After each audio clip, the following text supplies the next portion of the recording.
And we are live. So today, guys, we're going to be talking about one of the objections that we hear not a lot, but if you're a Christian for a long time and you're doing apologetics and evangelizing people and talking to random strangers about God, this is a common objection that you do hear, and that objection is you're only a Christian because ... You're only a Christian because you live in the U.S. You're only a Christian because your parents grew up as a Christian. You're only a Christian because blah blah blah blah blah. And I just want to go around the table, start with Mike, then Zeke, then myself, and I want you guys to just explain to the audience why this is fallacious. Mike.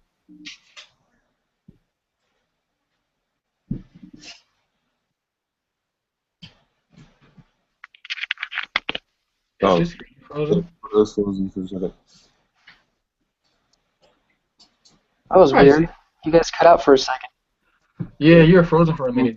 yeah, I was telling you, I was telling you to start and just talk about why that's a fallacious argument.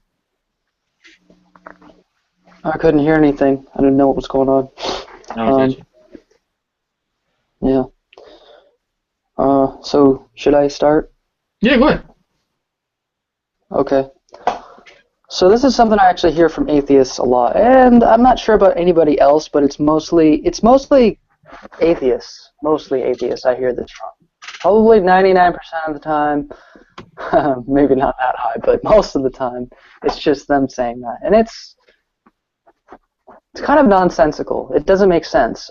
First off, I was actually born an atheist. I was born in an atheist family. So the chances of me being born into an atheist family in America and then turning Christian, I don't know. I don't know what the chances of that are. It's not likely, though. Mm-hmm. And second off, I mean, I could just as easily say, you know, what was I going to say? You're only born an atheist because of the school that you went to. Public school is secular, and secularism has a lot of atheists. So, I mean, yeah.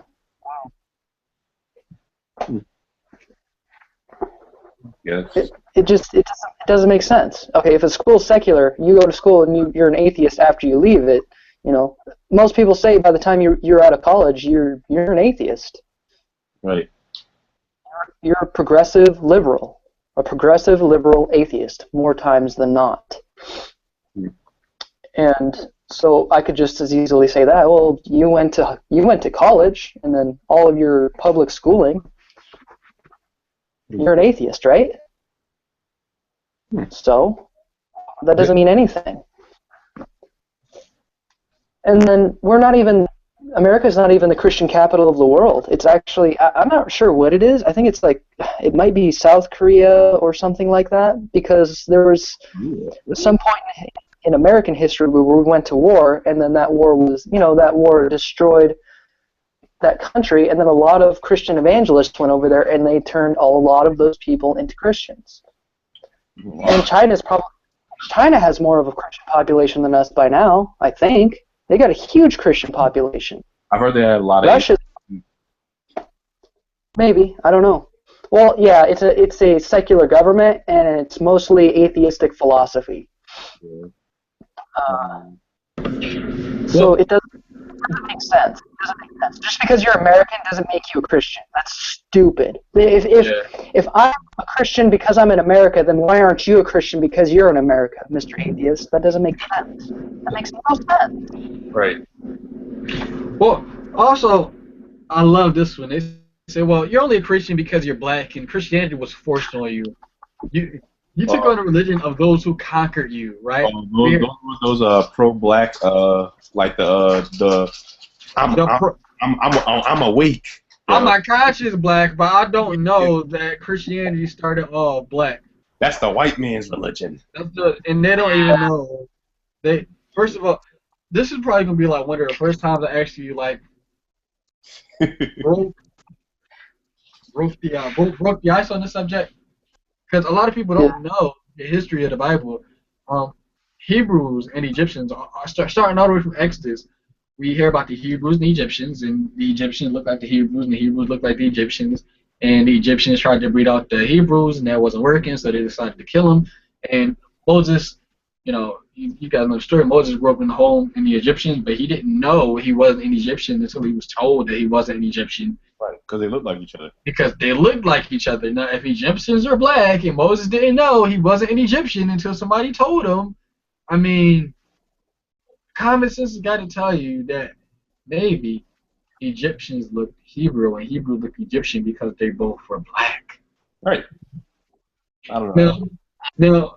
now, with that being said, I know a lot of times in the movies we see, people with lighter skin in Egypt, people with lighter skin in places in Africa, which definitely It does doesn't. happen, but they aren't the dominant skin complexion over there. You can definitely be white and have like tan skin, Oh yeah. Yeah. but truth be told, the dominant skin complexion over there is people of darker skin. People with Yep. natural darker skin or darker melanin in their skin, Yeah. or more melanin in their skin. So, with that being said, a lot of black people in America, number one, they know they're from quote unquote Africa. But you ask an African American, well, where are you from? I'm from Africa. Africa is a pretty big place. Which country are you from in Africa? Or like, where? Are you from Sierra Leone? Are you from Nigeria? Right? Are you from South Africa? Like which part of Africa? I'm just African. What? That don't help us out a lot. What? This sounds wrong. Zeke, what part of Africa is your family from? I think my grandmother is. I mean, not, I don't think, but my grandmother's Liberian, and then my my biological grandfather is from Sierra Leone. But just saying you from Africa wouldn't cut it, right? Like I'm from Africa, I'm African, okay. Yeah. And then I keep on seeing over and over again on Facebook where people keep on mixing up the difference between African Americans here in the United States and Egyptians. Oh yeah. Anybody who is in the United States who is black and does not know their genealogical line most likely is not Egyptian. Yeah.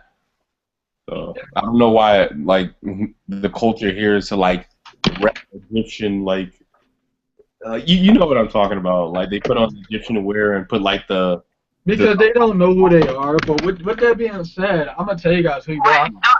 Don't you mean those empowered black people that wear those African clothes? yeah I was Yeah. I know what you're talking about. That's what I think. I think even even some black Muslims do that too. Yeah, man, they're just really confused. It's crazy. And so many black people think they're forever. So with that being said, one of the first key points of answering the objection is number one, Christianity is not a white man's religion. It started black. That's number one. But black people are not African. Right. We gotta get that into play too. Black people are from Israel. A lot of people don't know that. But Israel is what we would call like Northeast Africa. Right. So that still kind of would be considered Africa, but the Middle East to us. So we would consider that Asian, right, Mike? Yeah. Technically, Middle East is it's an Asiatic continent. So that's why Ken Hovind says that he thinks that Jesus is Oriental. Oriental, which a lot of people will say, oh, that's racist. Technically, he is. Yeah. I don't know what skin color he was. I'm not going to speculate upon that at all. But it is a fact that Jesus is of Asian descent because he was born in the Middle East. Right. But here's another thing to that. Most Chinese people don't know that most Chinese people are actually black, and that's what we're talking about. Why? Because most Hebrews, right? Hebrew people actually, Solomon had all these wives, right? And Solomon and his wives. yeah, and from him having all those wives, he mixed up the seed, and so he like a lot of his wives went back to their countries and they were pregnant with his babies, and so each wife went back to their own country with Solomon's seed in them, and so technically their babies would have Hebrew lineage in their blood too. Right. Yeah, I remember hearing about. I actually have documentaries on. Not very long. I think they're 30, 45 minutes where you can trace back some of the customs through the imagery in Japan, I think, the Japanese people, all the way back to some of the stories that the Bible tells. Yeah, I saw a documentary on the Japanese people. What are they called? Like the I made him. Like they were like darker skin, like they were like the Aboriginal like Japanese people. Huh? Like they kind of That's funny. yeah I know about the Australian Aborigines. yeah No, he's talking about the Japanese Aboriginals. yeah there were Japanese originals. I think they still exist. Like, I don't know. You guys gotta. Well, I know most of the Australian Aborigines were murdered because the dumb poachers over there believed in evolution theory. Wow. They thought that the Australian Well, Australia is originally I think it was a convict country. England sent all of its convicts all the way to Australia so they could get them out of their country. I'm not sure why they did that. I don't know. I've never looked into it thoroughly, but that's what a lot of people say. That's why Australia is a known country. Australia is still it's still dominated by England. It's still it's they say it's separate, but it's still a property of the Queen of England, something like that. Right. Well, with that being said, as a matter of fact, a lot of black people think they come from Africa and they don't even know Africa was named after a Jewish man named Africana. And so this still goes into the topic of you're only a Christian because you were born in the U.S.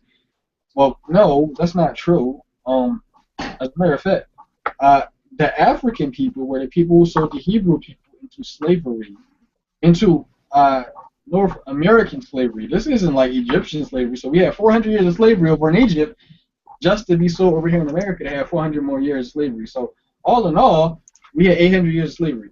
So this whole thing about you're only a Christian because you were born in the U.S., no. Me specifically, because if you trace my lineage back enough, I'm Hebrew. I'm only a Christian because I'm Hebrew. Right. And Hebrews are God's chosen people in the Bible, and so they actually make the history of the Bible true. So if somebody were to say you're only a Christian because you're Hebrew, they would actually be validating the history of the Bible. Right. I wonder they don't want to say Got it. It's true. But to somebody else who isn't Hebrew by blood, if somebody says you're only a Christian because you live in the U.S., that still would be wrong because that's not true because America isn't a Christian country. Now, if somebody said you're only a Christian because you don't want to go to hell, like, that makes sense. Like, who wants to go to hell? I don't. So you're telling me that I shouldn't be a Christian because I should want to go to hell? People should really think about the words that come out of their mouths. But I can tell you one thing. People are Christians, right? Because they like their sin. So if somebody says you're only a Christian because you're born in the U.S., and I say you're only not a Christian because you like to masturbate, you like to watch porn. And then people will say, then this is the next thing. There's nothing wrong with masturbation. Maybe not physically, but in your head, in your brain, it messes some stuff up. That's been studied. There's nothing you can do to refute that. You can throw science at there's endorphins. This is what I hear all the time. There's endorphins that release in your brain that make it really good for you. Okay, that's make you temporarily happy, and then this I don't know. It's just it alters your brain, and it makes you watch more porn, and then it makes that porn more. You gradually. This has been studied. You gradually start becoming desensitized, and then you start watching different kinds of porn, and you start getting interested in different types of things, and eventually you're gonna. I've heard of people literally online say, "I've been watching porn so long, I'm gay now," because they watch gay porn. Oh my gosh! Oh no. I'm not even lying. I'm not lying. They will admit it. They say, I watched so much porn for so long, I eventually got bored of everything and started watching gay porn. And they will swear up and down they are not even remotely interested in watching pee-pees go in other people's buttholes. That's just, no, never. Well, that's another way people can turn gas. Just one hit can turn you gay. Yeah. See, that's what I'm It talking just about. happens. I don't know. It Well, happens. I'm not going to say everybody. I'm not going to say everybody's like that, but there are people who will explain that just like that. It's simple, plain and simple as that. I like gay stuff now because I watched so much porn for so long. well, at least they're being honest with Ew. us. This article Yeah. says this comes from Your Brain on Porn, right? And it says neurons that fire together wire together. Just like other addictive substances, porn floods the brain with dopamine. That rush of brain chemicals happening over and over again rewires the brain's reward pathway, ultimately changing the makeup of the viewer's brain. This can result in an increased appetite for porn. Which basically means you're gonna go Yep. into more But nastier stuff.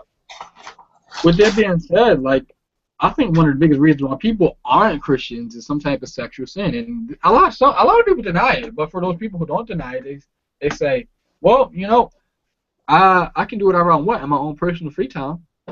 It's my Yep. body. I can do what I want with it.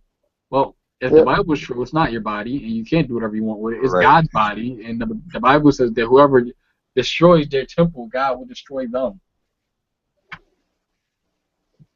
Mm-hmm. Crazy. Yeah. So another crazy objection that we hear while we're on the subject is Yeah. is we always hear well, you're only a Christian because you want to believe in an imaginary sky daddy or whatever. And these are like the really basic elementary atheists who like I guess like Yeah. one day like what they read like a Richard Dawkins book and they thought they were a pioneer of atheism. Because every atheist wants to be the next Christopher Hitchens, Richard Dawkins. Who else is another famous behind atheist? Lawrence Krauss, right? They want to be the next one of those guys. They want to be the next Miku Kaku, whatever his name is. Michio Kaku. Yeah. Is he even an atheist?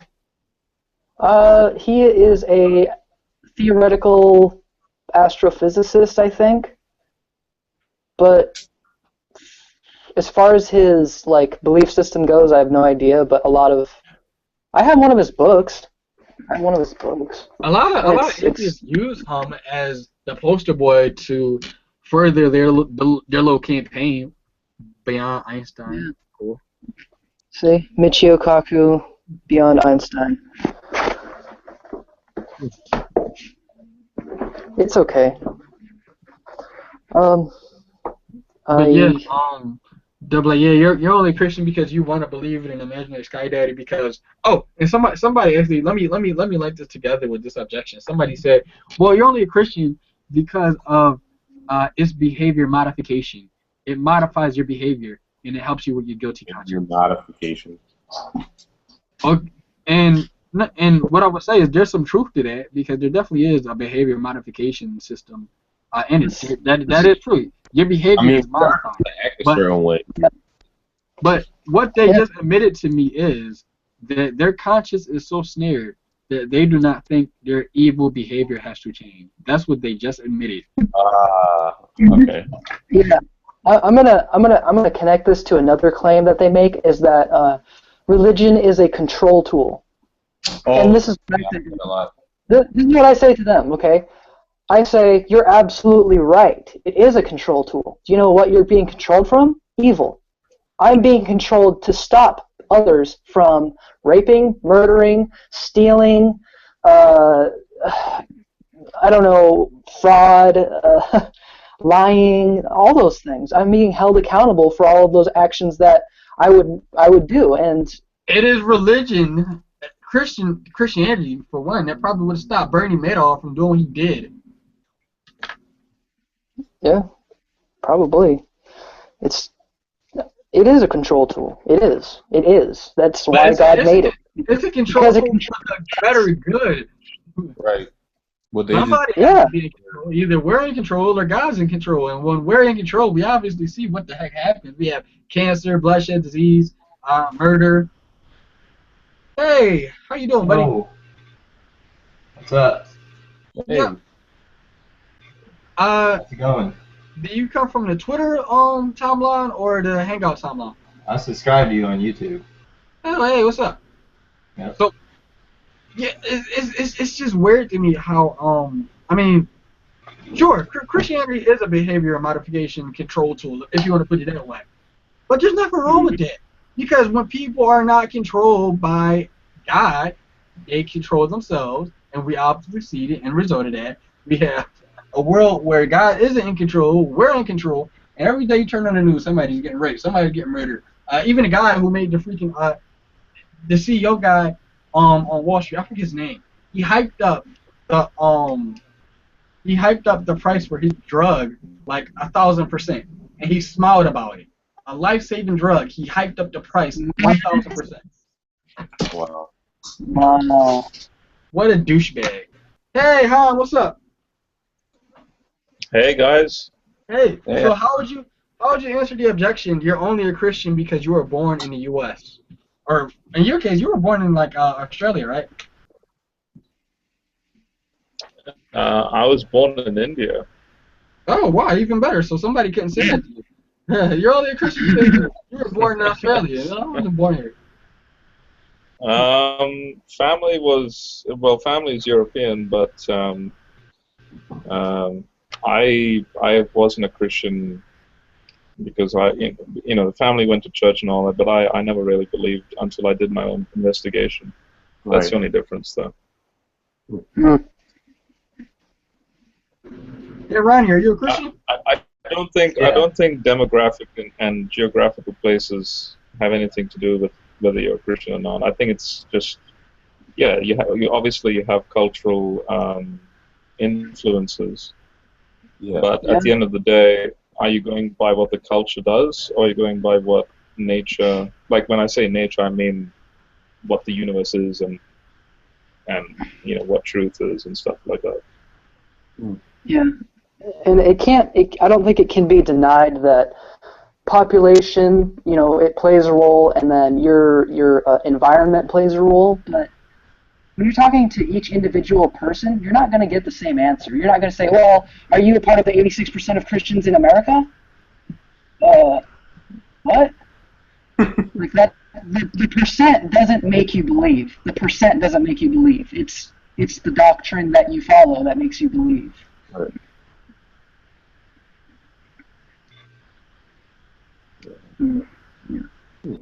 Oh, I was going to ask you, Ronnie, are you a Christian? Oh yeah, you can't hear me very well, can you? What you say? We can hear you fine. There's just a lot of people in here. Yeah. Oh yeah, I'll turn down my panel. I guess put it there. I'll leave it there. I'm Christian, yeah. Yeah, that's what's up. So how would you answer somebody who said you're only a Christian because you were born in wherever you were born at? Thank God I was born here.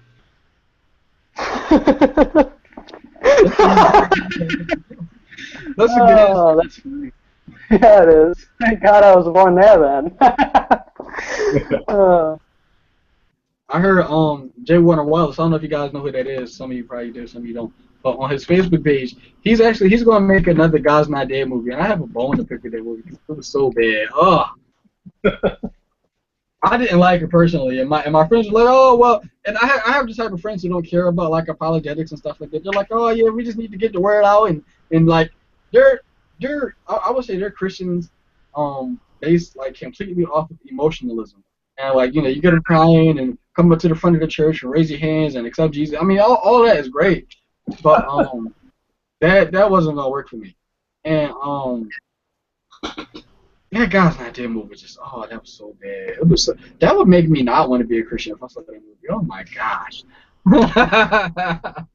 But they're making a second one. And Jay Warner Wallace is going to be in it. I'm on his Facebook page right now. I'm looking for his quote that he actually got. Let me look at his photos. Because he actually had a bomb quote that I want to share with you guys. And I want you to see it on his page so you guys can't say, well, Wayne said. Yeah. And I don't think I can find it. Hold on, let me check his albums, and then if it's not in there. There we go. Here we go. Load. There we go. Alright, so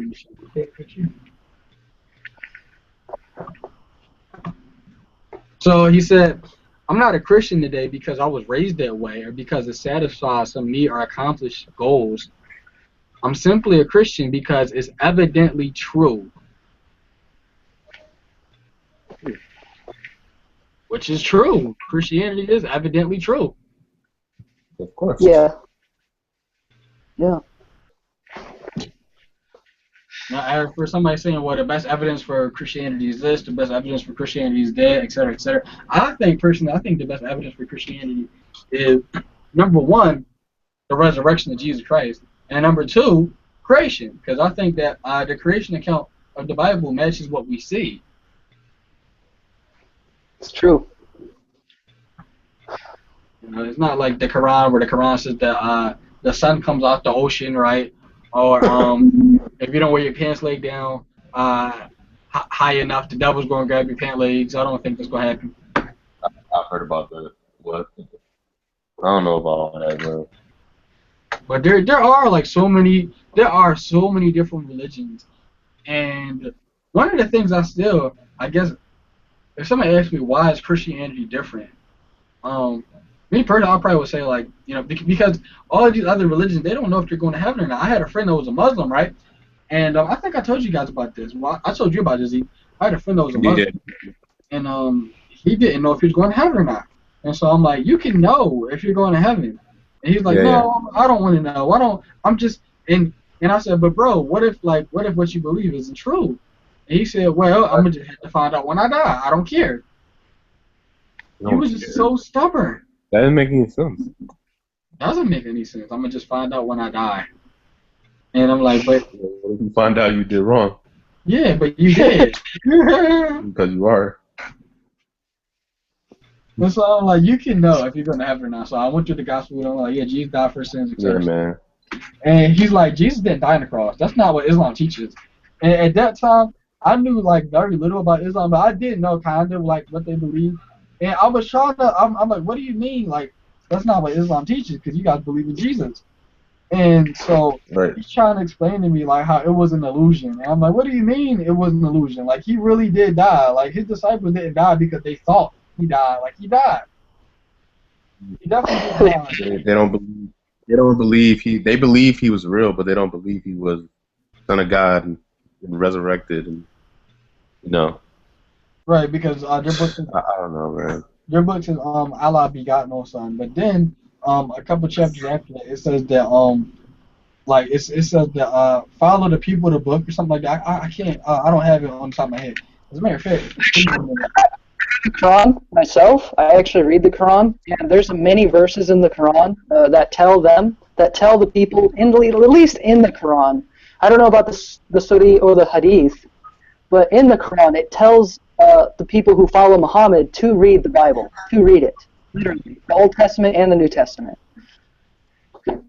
Well, are you referring to Surah 5, chapter 5 of the Quran? Maybe. There's a lot of verses. It's not just one verse. There's a lot of verses throughout. I've read up to Surah 7, apparently. Okay, so in chapter 5 of the Quran, it actually, there's a major problem for Muslims, and especially people like you and me. In verses 15 on, chapter 5. So I'm going by the SAI International, and with respect to people of the gospel, people of the book. So if you go to verse 15, it says, "O people of the Scripture." So that's a general statement meaning Jews and Christians of the entire Bible. There has come to you our messenger, making clear to you. Yeah. Sorry. What verse was it? Verse 15 of chapter 5. I might be reading a different translation. Okay. 15, you said? Was it 15? Oh yeah, I got it. Okay. Chapter 5, verse 15. Yeah. So Yeah. there's a massive problem here, and I'd like to share it. So in verse 15, it says that there has come to you a messenger making clear to you much of what you used to conceal of the scripture and overlooking much. And there has come to you from Allah a light and clear book. So the Quran is from Allah, and it's a light and clear book to explain, apparently, what the people of the scripture were concealing.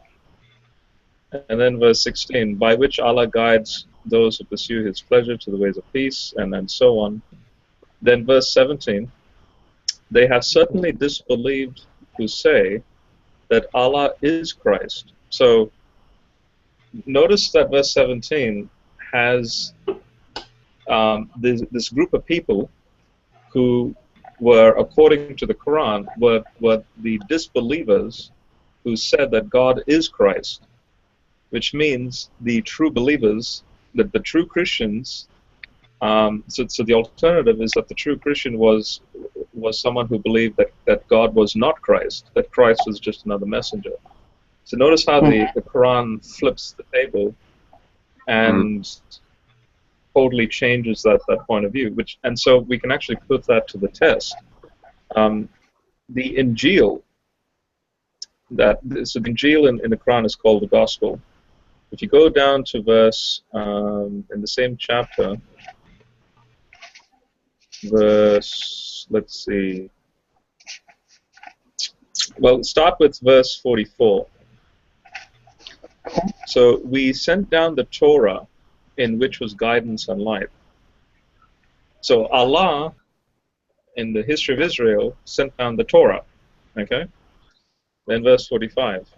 I'm sorry, I was looking up something else. But I know Surah chapter 3, verse 3 to 4. It says Allah revealed the Torah and the Gospel, and then Surah 29:46. It says that Muslims are commanded to Christians and Jews to say that they believe in what.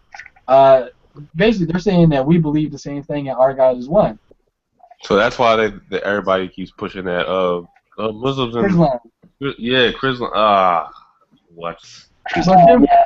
But then we don't believe in the same God, because we don't believe that God made everybody believe that Jesus died or didn't die on the cross. Right. We know He did die on the Here's cross. the big problem that they have. So apparently Allah sent down the Torah in verse 44. Then in verse 46, whenever you see the word we, that's Allah, right? So Allah sent, following in their footsteps, Jesus, the son of Mary, confirming that which came before him in the Torah, and gave him the Injil, the gospel. So this gospel Allah also sent. And now in verse 47, here's the massive paradox. So let the people of this gospel judge by what Allah has revealed, and whoever does not judge by what Allah has revealed, then it is those who are defiantly disobedient. So here's the thing. This gospel that Allah sent down is the gospel that teaches that Allah is not Christ. So the people, those disbelievers who had a false gospel, were the ones who believe that Allah is Christ. So and you and I, we Christians, believe that Christ is God. So that means apparently there's a gospel in the first century onward, up until the time of Muhammad, that said that Christ is not God. But when we look at the manuscript evidence, every Greek manuscript of the New Testament says that Jesus is God. And so any Christian in the future, so like Christians today, who are commanded by the Quran to judge by this gospel of Allah, we can't do that because the Injil doesn't exist. So we are forever defiantly disobedient, and therefore we will never be able to know whether the Quran is right or wrong. And this is a big problem for Muslims in their in their da'wah. Yep. One thing I've learned as far as the Islamic religion goes is that the Quran, the Suri, and the Hadith are actually just it's supposed to be like a continuation of what the Bible left off at. That's how they would, roughly that's how they would view it. I don't know if all Muslims would say that, but that's what it seems like to me. It's like this book was made to be taken after the fact of the Bible. And this book itself verifies it in the beginning. You'll see, if you read it, it will tell you, read the Bible, read the Old Testament, and read the Quran. And that's why they accept Jews and Christians who would go to heaven. And I'm not saying that's okay, and I'm not saying I agree with that. It's just that's what some of them think. Right. But again, the problem is when you read the Old Testament and the New Testament, they completely contradict the Quran. Yes, and the Quran exactly. makes a lot of anachronistic. Like for example, Allah doesn't know the difference between Ur of the Chaldeans and fire of the Chaldeans. Do you know? Do you want me to explain what that is? Like this is a pretty hilarious point of view. So in the Old Testament, we know that Abraham came from the Ur of the Chaldeans, and the word Ur is an Ugaritic word which means city, a fortified city. Ugaritic is a language that came before Hebrew. Now, in the 2nd century AD, when the Torah was being transmitted into Aramaic, so Ur into Hebrew, so Ur in Ugaritic means city, but Ur in Hebrew means fire. And we transpose it into Aramaic, it still means fire. And the scribes in the 2nd century did not know about this Ugaritic language. So they just looked at the Hebrew text, and they were thinking, hang on, did Abraham come from the fire of the Chaldeans? Not realizing that means city. So they continued with it anyway. So he just continued with the translation. It says fire, and then the whole myth, the whole legend, you can actually check this out, the whole legend came out of that God saved Abraham from the fire of the Chaldeans. And Weird. The Quran repeats that the Quran repeats that legend. And so Allah, so this is what it means, Allah, for all eternity, because the Quran is the eternal word of Allah, for all eternity, Allah did not know the difference between Hebrew and Ugaritic. He did not know that Ur actually means city, not fire. Dang. And to correct that problem. That's crazy. Dang. Well, maybe he did know, but he was only deceiving us into thinking that he didn't know, because Surah 354 says that Allah is the best of all deceivers. Yeah. Yeah, well, then he's a massive troll then. And so yeah, that's what you got to deal with Islam. That's one of the prime reasons why. Because when I looked into it, I'm like, holy crap, your God's a liar, and then he permits you to lie. They call it taqiyya. You guys know what I'm talking about. They call it taqiyya, where they can lie to non-believers as long as they can get them saved, right? Dad, you can't even get saved in Islam because you don't know if you're going to heaven or not. Right. To convert. Yeah. But another wacky behind religion is Mormonism. Oh my gosh, when I found out, holy crap, that was like watching a cartoon episode on Saturday. And like they believe like Joseph Smith looked at some golden plates and I don't know, man. I don't. Yeah, but you see, Mormonism is very similar to Islam. Like the origins of both religions are very similar. Like if you look at the way Muhammad got his first encounter. You're absolutely right. Muhammad would claim in, I don't remember, I think it was, I can't remember which book it was, but he claims that Gabriel came to him and then like choked him out or something. And yeah. It's in the Hadith. It's not in the Quran, but it speaks about how Gabriel was squeezing him, and he asked him 3 times, Ikra, to recite, to read. And Muhammad kept saying, I don't know what to read, I don't know, I'm an illiterate prophet or something like that. Which, by the way, there's a debate on that. he had to have somebody write for him.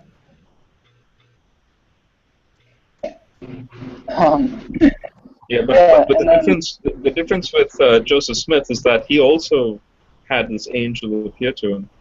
But with Joseph Smith, God helped him translate from these golden tablets Reformed Egyptian into Elizabethan English. um, and that's a couple of centuries prior. Egyptian is a language?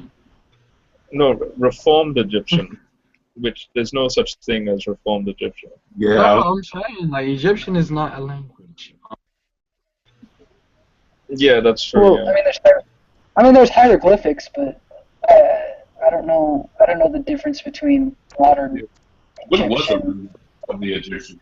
ancient Egyptian hieroglyphics or anything like that. And the way he translated the plates, right, was looking in the hat, and he looked in the hat. But only he could look in the hat, and he could see the translation. Nobody else. Yeah. And then his scribe lost his translation, and then he got really angry. So that's how we know if it's a true like revelation. Like if he lost like for example when Moses broke the Ten Commandments, when he broke the stones, he received a carbon copy of the same laws the second time around. But with Joseph Smith, when he lost this translation of Reformed Egyptian, he got really angry, and then when he redid it again, it was completely different. Wow. Which means it's different. Yeah. So that is like subjective.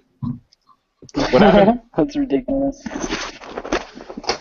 This guy can't make up his mind. First, this guy was like, "Well, don't do that." Then he's like, "Oh, screw it. You can do it sometimes, only on Saturdays, though." Wait, say it again, guys. I missed it. Oh, Joseph Smith, he lost his translations, and he went back to get his translations again, and they were different than the first copy. What? That's not mean that he made them up like that. That's like plain evidence that he made them up. Just in my youth group pointed out that South Park does a pretty good job of making fun of those religions. Yeah, they do. Yeah, they do. But the reason why I asked is because my friend, he had some Mormons come over his house, and I didn't really know what they believed because like all these religions are like so secretive. Like you can't read their books on their own. They need to send somebody to your house and read it to you together. You had to have like little like book reading clubs. Because and Jehovah's Witnesses do that too. Jehovah's Witnesses have their own copy of the Bible, and they're like, "Oh, you can't understand it on your own. We'll send out a Jehovah's Witness teacher to teach you how to read the Bible." What? It's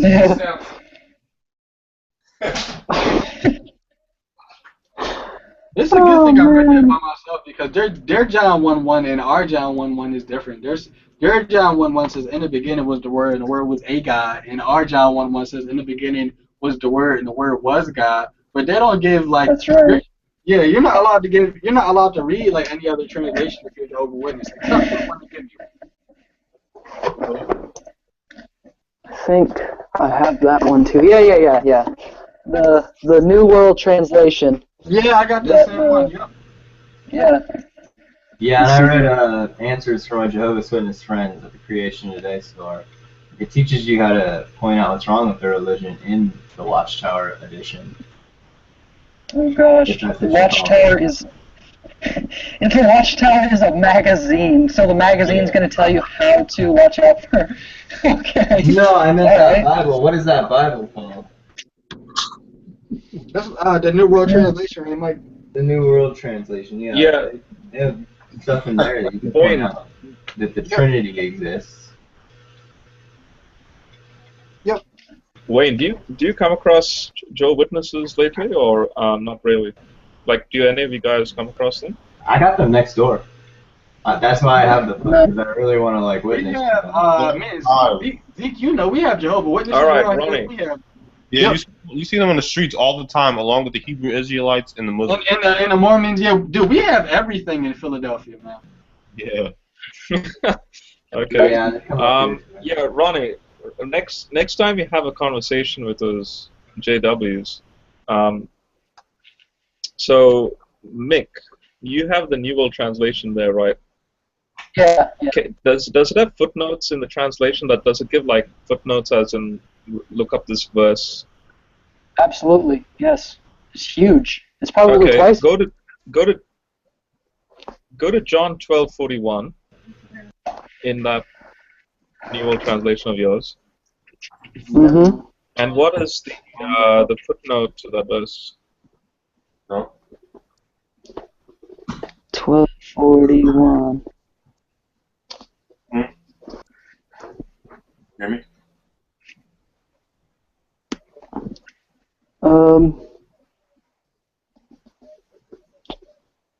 It says, I don't know if, you know what?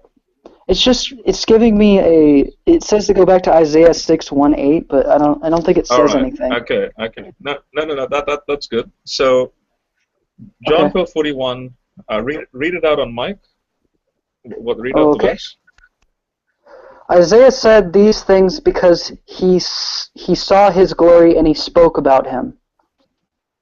Yeah. So chapter 12 is about Jesus, and John's argument is that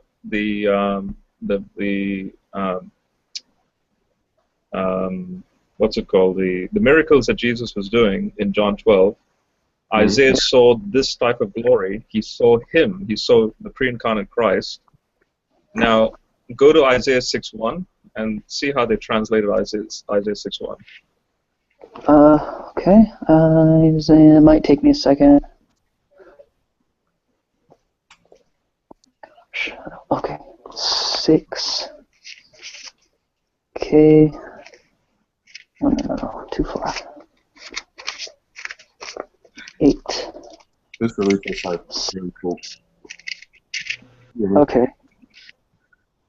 It says in Isaiah 6:1, in the year that King Uzziah died, I saw Jehovah sitting on a lofty and elevated throne, and the skirts of his robe filled the temple. Okay, so who did Isaiah see in Isaiah? Jehovah? Is that what he said? Jehovah. Yeah. Jehovah. And who did John say Isaiah saw? Isaiah said these things because he saw his glory and he spoke about him. Yeah, Jesus. So who's the his? In Jesus. So Jesus is Jehovah. So according to the New World Translation, Jesus is Jehovah. Wow. Okay, and clarify why is that controversial in the New World Translation for Jehovah's Witnesses? Because Jehovah's Witnesses say that Jehovah is one God and Jesus is the Archangel Michael. Jesus is not Jehovah. They say the Trinity is not biblical. And here's a classic instance where the translation shoots itself in the foot. Yeah. So what scripture is that? Yeah. John 12:41 and then Isaiah 6:1.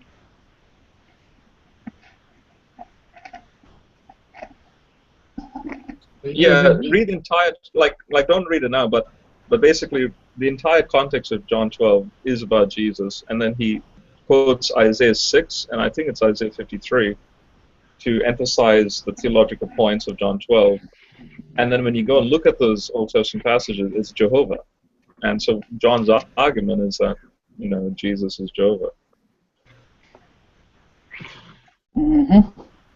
We gotta, man, Zeke, we're gonna have a lot of fun the next time we talk to one of these guys. But the Mormons always like they don't even come up my block. I think they're afraid they might be charged on them.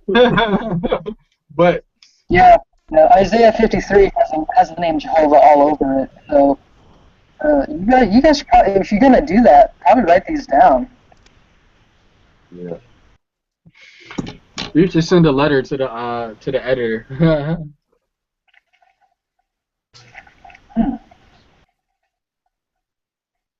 The editor. The editor of the New World Translation.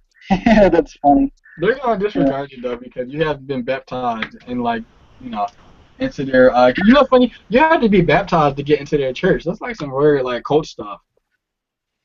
Yeah, yeah, yeah. Like, because you remember, I had the extra Jehovah's Witness on here, and you know what's funny? A lot of extra Jehovah's Witnesses, they just turn into flat atheists. They don't want anything to do with God. They just done with God. It's the same thing with the guy that I was talking about to you. He turned straight into an atheist afterwards because he was like, I had a bad experience. I was like, yeah, because you were in a cult. Like, what do What do you expect? Yeah. That's crazy, man. It just turns them off like completely. But I went to the Kingdom Hall. They call it the Kingdom Hall. They don't even call it church. I went to the Kingdom Hall twice, and it was so creepy. They kept on reading from the magazine, and I'm like, Yeah, I went only once, Elaine, and I agree. They have this weird like songbook that when they play the organ and when they sing, it sounds so monotone and yes. yeah, just the wording of the songs is so weird, like cultic like Yeah. But then again, most people don't know they're in the cult because they're in the cult. And so when I went in there, I thought something was like what the heck? But like to them, it was so normal. Yeah. I bet they pursued you afterwards, Wayne. I bet they kept calling you to come back. Yes, yes. Wayne, join our church. They are so Lots of fun. I don't even want to go to my Calvinist church and sing songs. I gave my number away to this one Jehovah's Witness dude, and I'm like, yeah, sure, I like to study the Bible, whatever. And then I stopped like answering his phone calls and stuff, and this dude, I mean, like every week he would just keep calling and keep calling. And I had to block his number, man. He was creeping me out.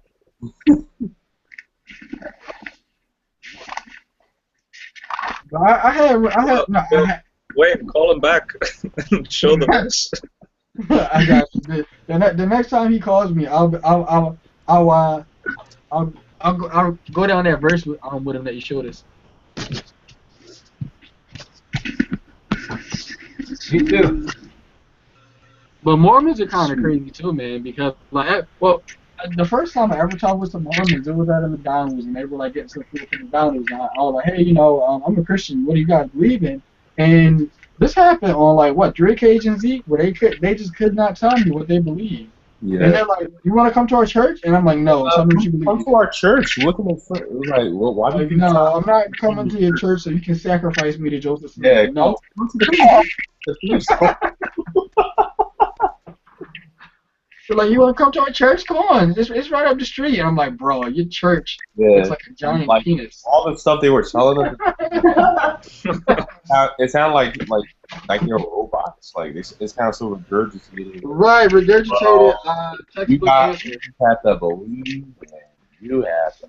I just believe in it, and I really, really believe that it's true. And I'm like, that's not going to work for me. Like, I believe a lot of things are really true, but it might not be true. Next. I told you guys though, if it ever came to the point where I thought that Christianity wasn't true, I'm not going to look through 1,000 other religions and try and find God. Like, if I ever came to the conclusion that Christianity isn't true, I'm just an atheist. I'm done. I'm done. I'm done. I'm done. I'm not looking for whoever. What's the Indian guy named Shiva or Kare or Lawyer. Oh man. Yeah, Ganesha, Shiva, Kali, Hanuman, all those. Yes. Hanuman is monkey god. All They that. have like gods or something. They have so many. yeah. Well, they even like sometimes they worship like the babies who come out deformed, like with tails and stuff like that, because they're like that's a god. But yeah, they worship like stuff because how sometimes like babies are born with like deformities and stuff like that, and they got like fatty tissue and stuff, and so they'll mistake that deformity as deity. What? Yeah, I think India has over 300 million gods, as far as I know. Like 200 billion. 300 million. So the reason why so many is because every object can become personified, like anthropomorphisms of God. So, for example, do you know what a rickshaw is? No. You can look at a rickshaw. A rickshaw is like a portable taxi. When you see there's like either you have a motorized taxi, or you have a person pulling a cart, like you sit on a cart and you see him pull you while he's running. That's called a rickshaw. And so every day before you start your business, if you're a taxi driver, you have personified this vehicle to be your god because it gives you money. It gives you like assistance in life. So now, how many appliances are there? I mean, there's millions of variations of gods that you can then, apply as God. So hence the statistic of 300 million. Wow. Okay. Huh. I mean, they're just tools. I mean, okay. All right. I guess it's cool. Well, then, I mean I mean, all right, from a skeptic point of view, I can kind of see where they're like, well, there's so many gods, I can't pick the right god or whatever, and just 300 million, or did you say billion? You said million, right? It's still a lot there. Yeah, that's oh my gosh. So my fourth could be my god. That doesn't even sound right. Well, I guess you could use I guess you could try and use the scientific method to try and find out which god is true according to each creation account. Because all of these gods, they gotta have like a creation account, right? And the gods that don't have a creation account, you just X them out. Right. I know that's what Hugh Ross did, Doctor Hugh. You guys got to look up at Hugh Ross. I think he's smart. I don't agree with the age of the Earth and stuff when it comes to that, but other than that, he's cool. I don't know why Kent Hovind just doesn't like him. Like he just is not. I told you he called his ministry Reasons to Heave. Oh my gosh. That's so funny.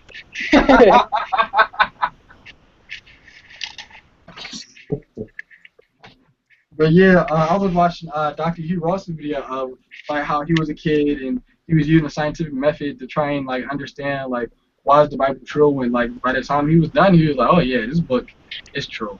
It's true.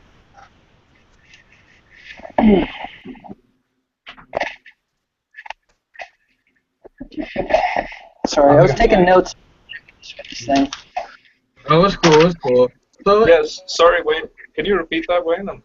I said I don't know why Kent Hovind doesn't like Hugh Ross so much, because I mean, other than the age of the Earth, I agree with him on everything else. Like everything else, he's pretty much right. Yeah, I really dislike when Ken Hovind says huge loss, and like he calls Hugh Ross huge loss many times in his video logs. Oh, that's and he called his ministry Reasons to Heave. Yeah, reasons. Yeah. Like in his recent one in that hotel room, when he said that the English corrects the Hebrew, he said huge loss, and I'm just like, Hugh Ross defeated you in that debate, and now you just have a what's the word? Vendetta? You have a job. Yeah, Yeah, the chip on his shoulder. Yeah. Maybe. Who knows? Who knows? I don't know. Thanks. And oh man, whenever somebody thinks about younger creationists, the first thing they bring up is Kent Hovind. They're like, "Well, you're a younger creationist," and Kent Hovind says, "I'm like, no, stop, you're wrong. Kent Hovind is not the authority of my younger creationism." Answer to Genesis. No, I'm playing. Wait, Yeah, how did you get? Oh, sorry, sorry, go ahead. I was going to say it's either Kent Hovind or flat Earth theory. They're equating Christian belief to flat Earth theory. Yes. What the Flat. flat earthers think? I'm like, stop. The flat earthers don't speak for me. It's a lot of them now these days. Wayne, how did you get in contact with Ken? When he got out of prison, he was on a YouTube broadcast with somebody, and they gave his phone number out live on air. And I said, "Oh, I'll call Kent tomorrow," and I did. And so I was like, "Hey, Kent, I like your stuff, and are you free for an interview?" And he was, "All right, yeah, cool." So, and I tried to get in contact. Okay. I tried to get in contact with Ray Comfort, and I got really close to getting in contact with Ken Ham, but he was like in Australia. He wasn't in America, so. Yeah. Celebrities. Well, it's this one guy I know. He runs evidence-based faith, and he does not like Ken Ham like at all because Ken Ham always charges for stuff, which is true. Like he charges for every. Have you guys been on his website? He charges for everything. Oh my gosh! No wonder he has a freaking museum. Yeah, and the ball's just going to be rolling when that arc is unveiled in July. Oh yeah, the money's just going to roll it. I want to know though, how did he get the money to start his well even to start his ministry? Like maybe what did he do before this? Like, cause starting a ministry is rough on me. I know Ray Comfort. He was a businessman before he got into ministry, so he always had money before that. Right.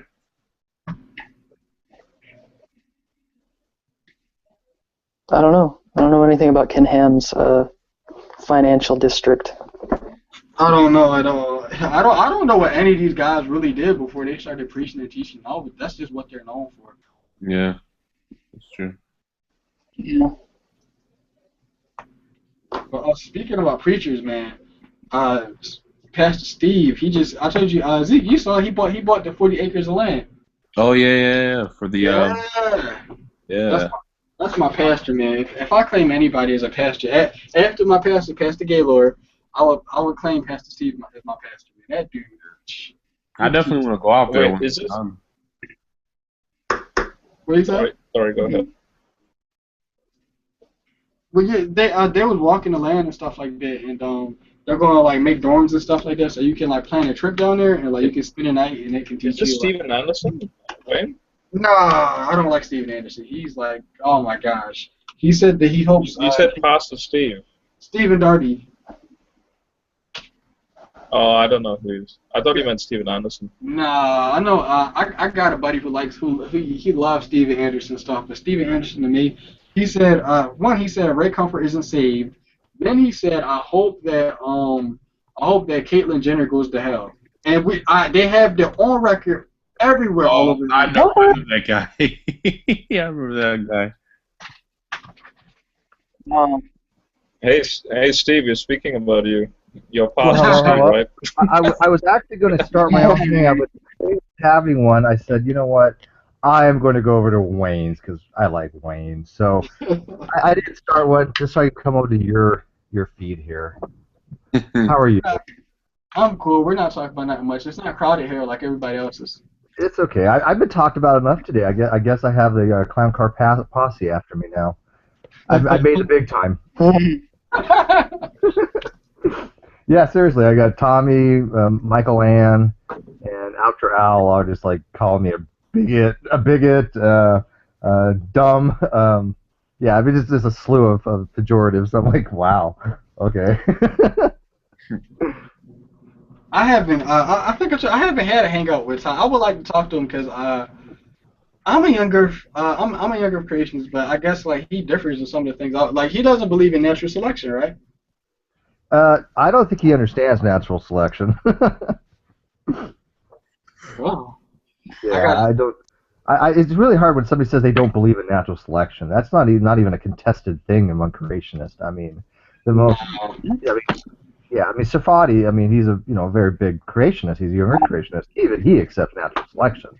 This is not something that people go around and even think twice of. It's kind of like common sense.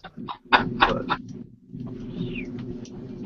And I saw Fiona's video. I was on Fiona's channel yesterday, and she made a video in response to true empiricism, Irani. And what does he mean? And this, I'm not trying to make fun of him, but what does he mean when he says that like something is more than chemistry? Like what does like That is the $1,000,000 question. Dragnet and I think who else was it? I can't remember. We were trying to really figure out what he meant by that. Dragnet thinks he's talking about how maybe macromolecules, and he doesn't really mean macromolecules as macromolecules, but I mean larger structures, how they interact. Like for example, in protein folding, you have certain rare elements, and like I think it's zinc and sulfur, and not necessarily rare, but the ions in there that cause the proteins to fold. And I think that's what he's talking about is more than just how the things interact. But that really makes no sense because when you get down to it, all bonds are basically chemistry. I mean, there's no other way to look at it. When you have, he just goes into like everything's like a ionic or covalent bond. He doesn't even get into how hydrogen bond forms so or bond. the best way I guess I could try and summarize it for him, and maybe this isn't even what he means, but like maybe he means that like these things are right. These covalent bonds and stuff. They have chemical properties, but they have spiritual manifestations. I guess that's what he's trying to get at. But how he could prove that would be like awesome. How do you quantize that? What does that even mean? I mean, that's woo-woo. It's not even science anymore at that point, though. And I don't think he's going down that route per se. I don't know. Well, he can have like his own like hypothesis and stuff like that, but it was interesting, and not even trying to make fun of him. It was interesting hearing his point of view on it. So I guess, and I've never been in a hangout with him either, so I have to ask him. Like, oh really? Nah, I've never been. I can get him. I can get him if you want. I mean, I'll talk to him if you want to hang out with him. Yeah, he seems like a cool dude. Fiona, oh my gosh, she was so pissed because he was saying that Fiona wasn't qualified to talk about like chemistry or whatever, and she's going down like her qualifications and stuff, and I'm like, she seems pretty qualified. She's worked in a biochem lab, right? Is she? Yes, she's a real PhD in biological sciences. Now, if he had like a paper, I guess, or like an experiment or something like that, so like, because like somebody like me or somebody else, like I'm just an average Joe. So what I do is I look at the peer review articles and experiments, and I say, well, this experiment says et cetera, et cetera. What do you think about this? But he doesn't like nobody has done an experiment on like something that's more than chemistry. So well, experiment could be done. I mean, what is he looking for? I mean, if you have okay, let's say you have a peptide bond between amino acids, right? And he's claiming that's not chemistry, or that's more than chemistry, I guess. Well, we can look at it, and we can actually show the chemical reactions involved. We can say, okay, here we have this carboxylic acid, COOH negative, and on one end of amino acid, we can look at the other end of the amino acid, which is going to be NH3, and then say, okay, well, how do these, excuse me, I'm sorry, God damn it, NH2, and how do they come together? Okay, well, basically, the NH2 will go to the COOH and say, okay, I want to give up 2 hydrogen atoms. And the COOH says, I want to give up one oxygen atom. And when you have H2O, what do you get? Water. Okay, and so it's a simple condensation reaction. And you're left with a peptide bond between CO and NH. And that's your peptide bond. That's how the amino acids come together. He's thinking for some reason that requires what's called he calls a directed process, and that's not a directed process. That is just how these two different things react because one is positive and one is negative. Oh, that's it. He would probably say like it's God who is who's controlling it. I guess this is argument, right? Yeah, I guess that's where he's coming from. Obviously, he's an intelligent design advocate, so I guess. Either A, God is involved in every little minutia, of everything in the entire universe, or he just made the rules and he knows how the rules are going to work and not bother with that kind of stuff. I mean, if you make the rules and say, hey, if you put this and this together, A plus B equals C every time, then why do you need to be involved in that kind of directed process? Well, I mean, the only thing I can even say, and like I believe in God, I would say like maybe it's it's a program process, almost like how like somebody programs a computer to do et cetera, et cetera. Now you every time, right, I go on the internet, there isn't somebody like at a command base plugging me into the internet. But it's a program process. Well, I mean, one could look at it that way, but the problem is it's a non-useful way of looking at it in science. If somebody wants to believe that, as a philosophical standpoint or something like that, or kind of theology, I don't take a problem with it. But again, that's not science. He's trying to interject it in the scientific arena. That's where everybody takes an issue with. You can't just say, okay, I have no way to experiment for this. I have no way to even formulate a null hypothesis for this. I have no way to demonstrate this, and I have no way to falsify it and then call it science. That's what people get on Ronnie about. Well, what's funny is, and I think I said this when he was having, was that a debate between him and Sam? Was that like a formal debate or that would be informal debate? They've never had a formal debate. No. Yeah, well, his debate between him and Sam, I would say this, and this is one of those things I think Kent Hovind actually is right on, where he talks about the Grand Canyon, right? And he says, well, it's a fact that the Grand Canyon is there, and there's different interpretations of it. Like that would be a different interpretation than looking at the same thing, right? He thinks that it's a directed process, and somebody else says no, it's not. All I can even say in defense to that is the chemistry is there, it exists, it's here, it's working. Yeah, it works. Right, it works. But as far as somebody saying like God is the one that's driving it together and making it work and stuff like that how you can prove that, I don't know. Well, but his assertion is more than that, Wayne. His assertion is that we cannot explain it just by chemistry. I'm like, we can't? Yeah, I mean, he'll get into things like the helicase and how the helicase breaks the hydrogen bonds of the nucleobases by hydrolysis. But he thinks, again, that requires more than chemistry. It's like, no, it doesn't. It just requires enough getting over the energy required to break the bond. Hydrogen bond's not even that strong for the most part. I mean, all hydrogen bond is just say if you have like two water molecules, you say, okay, well, I have H2O and H2O, and the H here on one is kind of attracted to the O on the other. That's just all a hydrogen bond is. It's just a very weak type of bond. They're broken pretty easily. Oh, I think everybody's just about left. Han, you still there? Yeah, I'm still here. There you go. Hey, what's your whole viewpoint on all of this? Well, I'm just listening in, and I find no problem with what Steve's saying. He's a physicist. What does he know?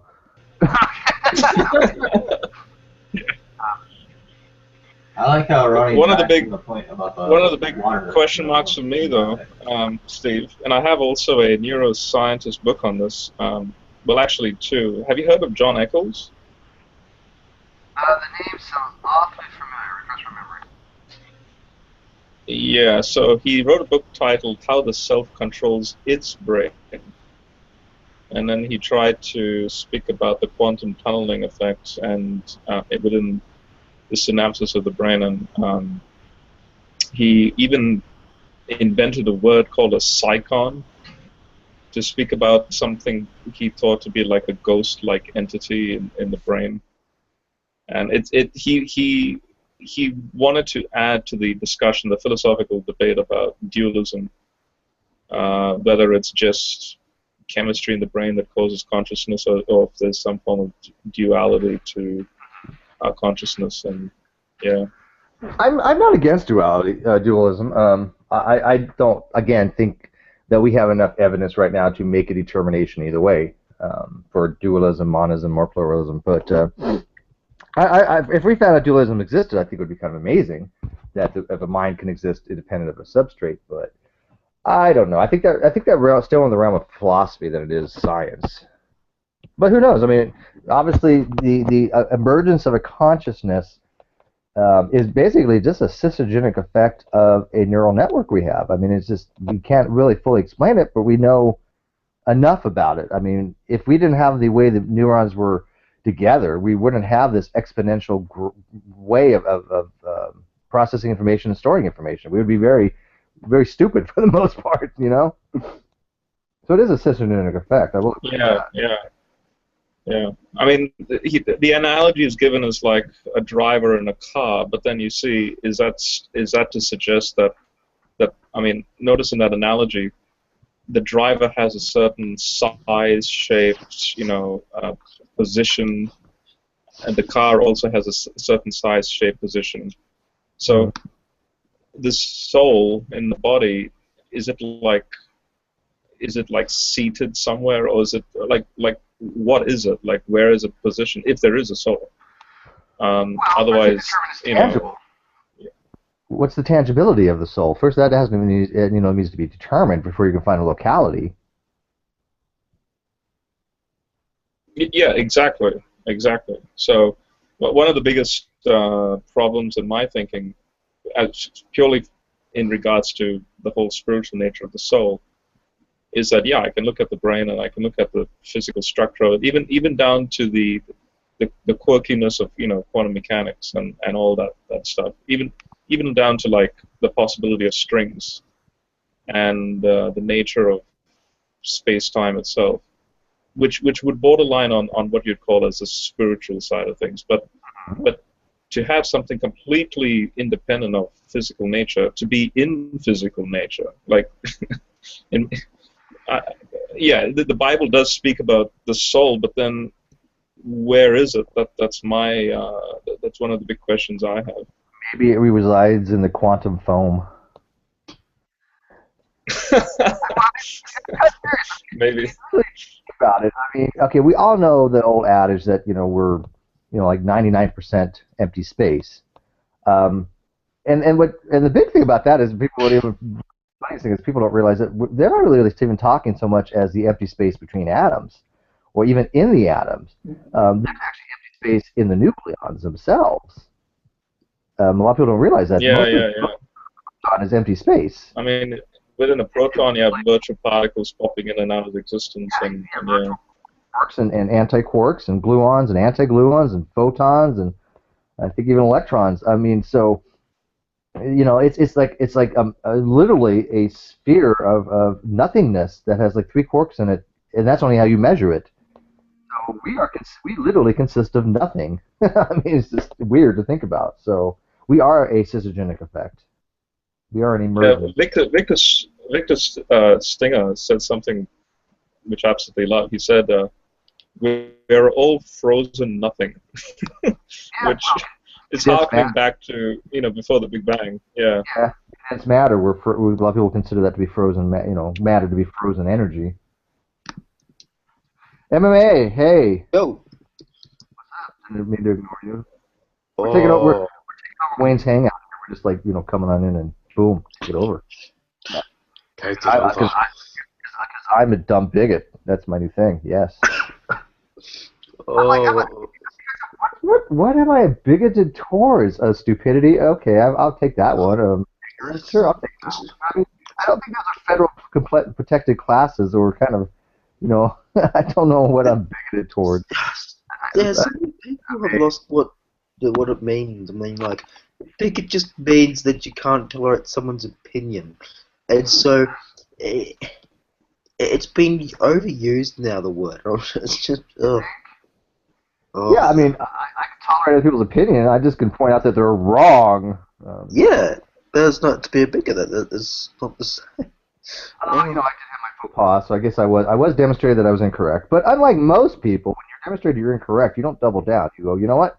I was after more research and some people testing and having literally 3 freaking PhDs getting involved. We figured it out, And I had to concede the point. But that's what a rational person does. I'm not going to sit there and go, okay, well, yeah, I'm going to fight for this when I'm like, no, I think I made a mistake. But, it took 3 PhDs to figure it out, including Han Solo here, who got it wrong. So, whatever. I mean, exactly. You correct yourself. Unlike Ronnie, not you, Ronnie, the other true empiricism, who's doubled down on certain things. You can't be a scientist, or even like science, if you can't admit you're wrong in certain things. Not every scientists are wrong all the time. You get an idea and you go with it, but after you do the experimentation and you do the research, if you then continue down that path that you're right, even though the odds are overwhelmingly against you, that's where you start running into problems. It's not that you came down the wrong side of something. That's what every scientist in the world does that. No one gets things 100% correct in the world of science. It just doesn't happen. Exactly. And yeah, fuck, it's people that double down on shit. I mean, it just pisses me off so hard. Well, Wayne And, asked earlier, what true is meaning by more than chemistry. Maybe you want to chime in. Wayne? I don't know. Sorry, Wayne. You can just go to sleep now. Go to sleep to the sound of my sexy, deep, croaked, fucked voice. What he means by there's more than just chemistry in the cell? I don't fucking know. Everything is chemistry in the cell. Well, he certainly hasn't defined it very well. But again, I don't want to beat up on True because I just he's never going to admit that he's wrong, and he just made a mistake. And, you know, I engage with him just fine. I've never had words with him. I mean, we've never not gotten along. So. But it's just that I just had that moment where I just snapped and just lost my chops at him, and he was just being such an arrogant cunt about it and so condescending. But at the same I time, think it's he like, tries to make a good point when he tells everybody that the water it'll dissolve whatever it dissolves, and I don't know anything about Well, he gets dissolved and broken degradation. down. Yeah. Wrong. Incorrect. I mean, one could say something dissolves. I mean, something dissolves in water. That's fine. DNA can dissolve in water. You're kind of cutting out. But we can say that DNA dissolves in water, but to a certain extent. But it doesn't break down to its constituent parts. It doesn't degrade. It doesn't become sugar and phosphate and nitrogenic bases. It doesn't do that, and that's what he was implying that it would. And if that was the case, we would have no life. Exactly. It's Fiona. I watched Fiona's talk with him like on the 17th of December, and just to see what she actually explained to him, and she explained it to him very well. Well, I admire his persistence. If anything, I gotta go. Yeah. I'll see you guys later. See, man. Yeah, she explained it very well how PCR works, and that you use salts and other things in the buffer to get the DNA out of all the crap that's still in the fuck, what do you call it, the shit on the top when you do your centrifuge, and remove that, and then you put pure distilled water in, get it into solution, and you add that with gels and shit, and you go for your PCR. He couldn't understand that very end, the last part, where you got your pellet of DNA and you put distilled water in there. Well, nucleus-free water. I still call it distilled. You put that in there, and he couldn't understand that. He kept going back to the other process at the start. And he's like, oh yeah, you mentioned salts. Salt's in there somewhere. There, that's it.